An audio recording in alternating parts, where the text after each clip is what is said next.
Welcome to our channel.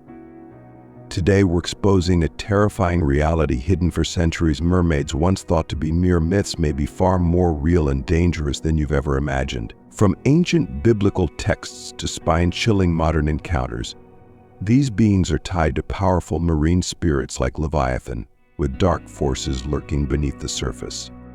Mermaids have been a massive part of folklore for millennia. These mythical beings, with the lower half of a fish and the upper half resembling a human, have always captured imaginations around the world. However, for many ancient cultures and even in some contemporary beliefs, mermaids are far more than just fictional creatures. They are regarded as real, sometimes even spiritual beings. Some cultures even claim to have had first-hand encounters with mermaids. It's fascinating to note that even religious texts such as the Holy Bible and the Book of Enoch contain references to mermaid-like beings, further intertwining them with human history and belief.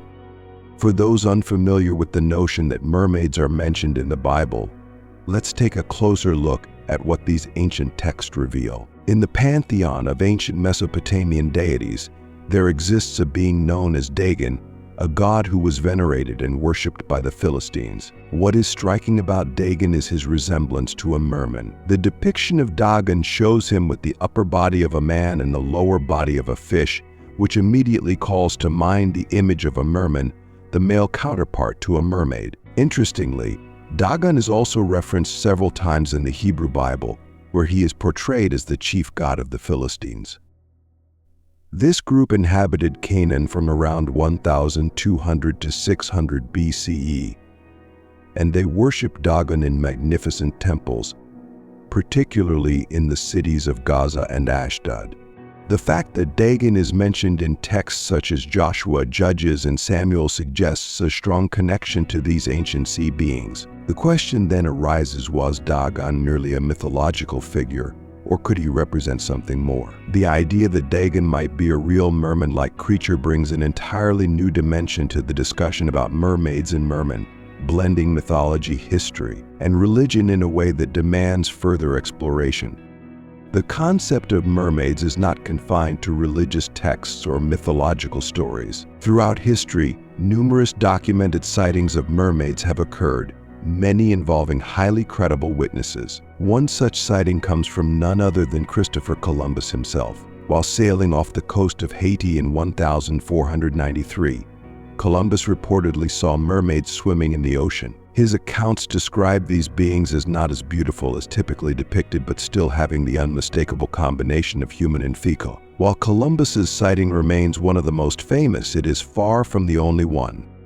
In 1603, off the coast of Wales near the town of Pendeen, a farmer named Thomas Reynold made an astonishing discovery. Reynold claimed to have seen a mermaid and immediately called others to observe the creature. Together, they watched this being for a staggering 3 hours. The event was considered so credible that by 1604, an image of the mermaid was created, depicting her as a monstrous fish-like creature with the upper body of a woman. Such reports from multiple witnesses are hard to ignore and lend weight to the belief that mermaids are more than just a creation of the imagination. In addition to mermaids, their male counterparts mermen have also featured prominently in historical accounts. One such account comes from a 13th century Norwegian manuscript that describes mermen as terrifying, monstrous beings. These creatures were said to be of enormous size, rising straight out of the water. The manuscript goes on to state, it had shoulders like a man but no hands. No one has ever observed it closely enough to determine whether its body had scales like a fish or skin like a man. These mermen were not merely passive observers of human activity, but were seen as harbingers of doom. Whenever a merman was sighted, it was taken as a sign that a storm or some other disaster would soon follow. The fear and respect that ancient people had for these beings reflect their belief in the merman's power to influence the natural world. Mermaids and mermen are not just a part of European or Middle Eastern lore. In Africa, there are numerous stories about beings similar to mermaids, known as mamiwatas. The belief in mamiwata spirits is still prevalent in parts of West, Central, and Southern Africa, as well as among the Afro-American diaspora. These spirits are often depicted as female but can also be male. Mamiwata spirits are typically characterized by their striking beauty, with hair that can range from straight to curly or woolly black. The name Mamiwata is thought to come from Pidgin English, meaning mother of water or grandmother of water.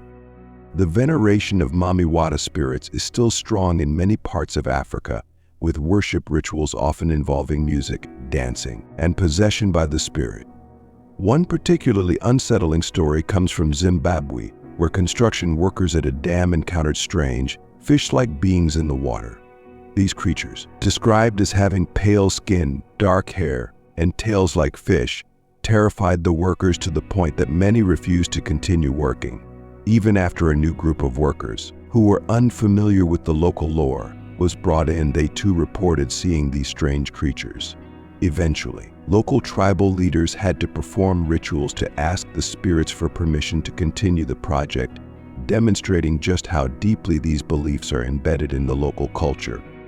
Mermaid sightings continue to be reported in modern times, adding even more intrigue to the mystery surrounding these creatures. One of the most fascinating modern-day accounts comes from Reid Mellard, a U.S. Navy officer stationed on the Indonesian island of Morotai during World War II. Mellard was initially skeptical of mermaid stories, believing them to be mere fantasy. But everything changed when he witnessed something extraordinary. One day, Mellard observed a group of local fishermen struggling with something unusual in their nets. At first, Mellard assumed they had caught a large fish, but as he got closer, he realized that the creature thrashing in the net was far more extraordinary. The fishermen casually referred to the creature as a mermaid, but it was far from the enchanting beings of legend. Mellard described the creature as having the lower body of a fish, complete with a double fin, and the upper body of a human, though its features were coarse and far from beautiful. The creature's skin was a pinkish-red color, and it had a layer of hair covering its body. Mellard watched in horror as the creature struggled for over half an hour, eventually succumbing to its fate. The fishermen seemed unfazed, explaining that these beings lived in large schools and avoided human contact as much as possible. According to the fishermen, at night, these creatures would pull themselves onto the shore using their hands, which had 4 fingers and 2 thumbs. But they always retreated into the depths when humans approached. For Mellard, the experience was life-changing, forcing him to reconsider everything he had believed about the existence of mermaids.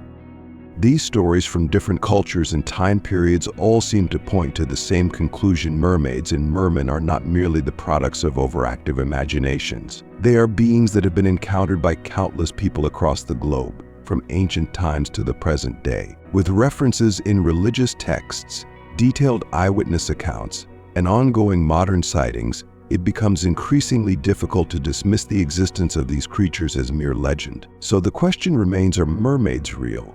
The evidence suggests that they might be. Sirens were mythical creatures of Greek and Roman mythology, who were depicted as being half woman and half bird. They were fabled to have lived on an island, and to have lured sailors to their demise in dangerous waters with their irresistible song. However, the Book of Enoch explains them to be something much different. Sirens in the Book of Enoch have been described as women which were once human that were cursed by God. This is due to these women being responsible for co-creating demons alongside the Watchers. In the Book of Enoch, chapter 19, verse 2 says, "And the women also of the angels who went astray shall become sirens." Sirens are mainly considered to be evil mermaids instead of the half-bird, half-woman creature. In fact, the first documented mermaid sighting is nearly 1,000 years older than the Greek siren. These particular mermaids, known as sirens, are also known to sing hypnotic songs that lure people to their demise into the dark, gloomy depths of the sea. It makes more sense that the women were turned into mermaids, since people still are seeing these beings currently. Other than anecdotal reports, physical evidence of mermaids is minuscule. This may hint at the likeliness of these creatures actually being spiritual beings, as they are said to be in Africa. Essentially, this puts mermaids in the same discussions as other paranormal entities. And for those that believe the same thing in Western culture, they call these entities marine spirits. Marine spirits are spoken about in the Bible. The word marine can also be translated to water. So essentially, marine spirit means water spirits. Beings such as Leviathan are marine spirits. Leviathan is known as the king over all of the children of pride. I'll explain Leviathan in far more detail, but first you need to understand marine spirits. The legion that Jesus exorcised from the man in the tombs were marine spirits, because they caused the pigs to rush into the sea. Contrary to African beliefs on these marine spirits, they are clearly not peaceful entities, but they are demons, or at least demonic in nature. Africa's mamiwatas are the same as marine spirits. Both beings are known as water spirits and not physical creatures. This would make sense due to the fact that the women that the Book of Enoch tells us were cursed to become sirens mated with interdimensional beings, and their offspring were also interdimensional beings. So why wouldn't the mothers of these monstrous beings also be in between the spiritual world and the physical world? If mermaids truly are spirits and not physical, they can appear whenever they please since they are supernatural. This alone explains why people in the days of old, and even still in different parts of the world, see mermaids as some sort of deity. Perhaps it's their elusiveness and mystery that intrigue people, or more likely the worship of these entities must have come from their supernatural nature and their strong deceptive nature that the Bible warned us about. The Bible told us that the devil and his associates are extremely deceiving and will trick a lot of people into thinking they are benevolent beings, and that couldn't be further from the truth. As I've mentioned previously, Leviathan, which is the most renowned marine spirit, is known as the king over all the children of pride. A common belief about marine spirits is that they can make people very wealthy. In return, these people must serve the marine spirits that they receive this success from. Interestingly, Leviathan isn't just a metaphorical description for a marine spirit, but it is also described as being a real living creature. The Bible tells us that the Lord will slay Leviathan in the sea. Isaiah 27 verse 1 says, "In that day the Lord with his severe sword, great and strong, will punish Leviathan the fleeing serpent, Leviathan the twisted serpent, and he will slay the reptile that is in the sea." Another verse tells us that God actually eliminated Leviathan. Psalm 74 verse 14 reads, "You broke the heads of Leviathan in pieces and gave him as food to the people inhabiting the wilderness." The Leviathan spirit, however, is a demon. This is similar to how the offsprings of the fallen angels and human women became demons after they were eradicated in the Great Flood. Some suggest that the spirit of Leviathan causes stubbornness and rebellion against God. Marine spirits, mermaids, sirens, or mamiwatas, whatever we call them, we can all agree on one thing. In conclusion, the existence of mermaids, mermen, and marine spirits continues to captivate and challenge our understanding of the world around us. From ancient biblical references to modern-day sightings, these mysterious beings seem to transcend myth and folklore, intertwining with human history, spirituality, and even personal encounters. While the truth behind their existence remains elusive, one thing is clear: there's much more to these creatures than meets the eye. Whether they are supernatural beings, powerful marine spirits, or remnants of ancient legends, their influence has left an undeniable mark across cultures and time. If this deep dive into the world of mermaids and marine spirits intrigued you, don't forget to hit that like button, subscribe to our channel for more content, and share your thoughts in the comments below. Thank you for watching. God bless you.